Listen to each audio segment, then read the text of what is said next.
Hello and welcome to PlayStation Grenade. LawBreakers, the team-based arena shooter, is almost here. In fact, its release date is August the 8th. It's a high-speed shooter with extremely fluid gameplay, reliving the awesome first-person shooters from yesteryear. It feels like Quake Arena and Unreal Tournament in places, which makes it a brilliant nostalgia hit for us oldies, and it has enough modern elements to make it desirable for a contemporary audience too. Here's 7 things we think you should know about it. Set on Earth after a huge event has destroyed the moon, thus affecting gravity here on Earth.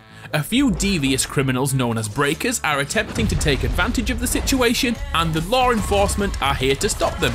The premise is really here to bring attention to the low gravity sections of each level.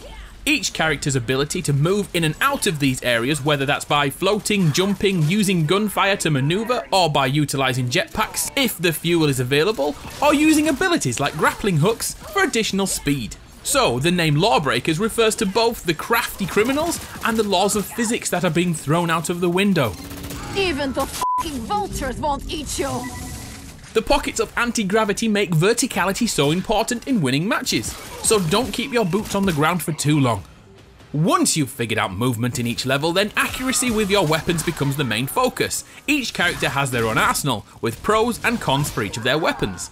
The 4 cornerstones of LawBreakers are the Enforcers, the Vanguard, the Titans, and the Assassin class. The Enforcers are the well-rounded Assault class, which is probably the easiest class to start with. The Titans are the tanks with an extended life pool and big-ass weaponry definitely made for the front lines.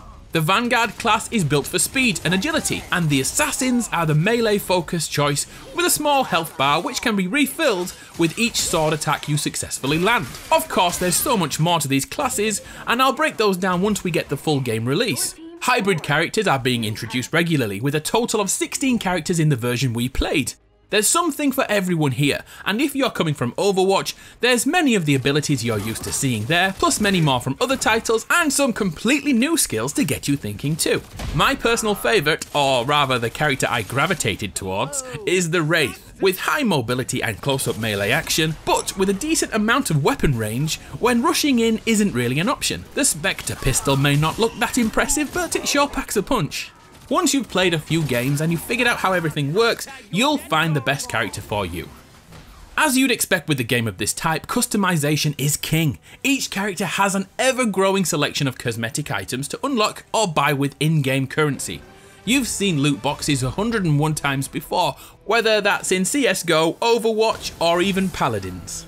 The stash boxes in LawBreakers include gear which have levels of rarity, ranging from base level through to exotic or boss. Character skins have a range of options, with the exotic version changing more than just the colour scheme. My Wraith can even look like a hybrid of Deadpool and Star-Lord from Guardians of the Galaxy. Damn sexy, I'm sure you'll agree. The customization stretches further than the character skins, with decals and stickers for your weapons. In this case, it has taken elements from Counter-Strike Global Offensive, with guns like the CZ-75 Red Aster seemingly recreated. There's a range of other elements to customize, with my favourite being the footprint you leave on another person's screen when you kick them square in the face. Lick my stinky boot! The game modes that I've seen so far are reasonably varied. Overcharge is probably my favourite, with a single battery being on the map at all times. Each team attempts to take the battery to their respective charging stations and hold onto it until it's fully charged, and then defend it for a further 20 seconds. If the battery is stolen by the other team, you will keep your progression. So if you guys have charged it to 60% and then it's stolen, once you get it back, it will still be set to 60%. You don't have to start again. Other game types include Uplink and Blitzball, which are like Capture the Flag and Rift if you're a Destiny player. Oh, and Turf War 2, which is a typical control match with 3 points to capture. The twist here is that the zones refresh and must be won repeatedly. If you are a hardcore video game fan, you have probably heard of Cliffy B. Well, Cliff Bleszinski, the mastermind behind such games as Gears of War, Jazz Jackrabbit, Unreal Tournament, Fat Princess and Bulletstorm, is back with Boss Key Studios. To have such a hugely successful designer at the core of the project should indicate a long and fruitful support period after the game ships. LawBreakers has confirmed that all DLC will be free too, which is nice to hear in modern gaming, isn't it? LawBreakers hits the PC and PS4 on August the 8th. This is a console exclusive, so our Xbox and Switch brothers and sisters won't be able to get their hands on this just yet. This will set you back $30 or €30 and £25 in the UK, although that still hasn't been confirmed. So let's hope we don't get overcharged here in Britain.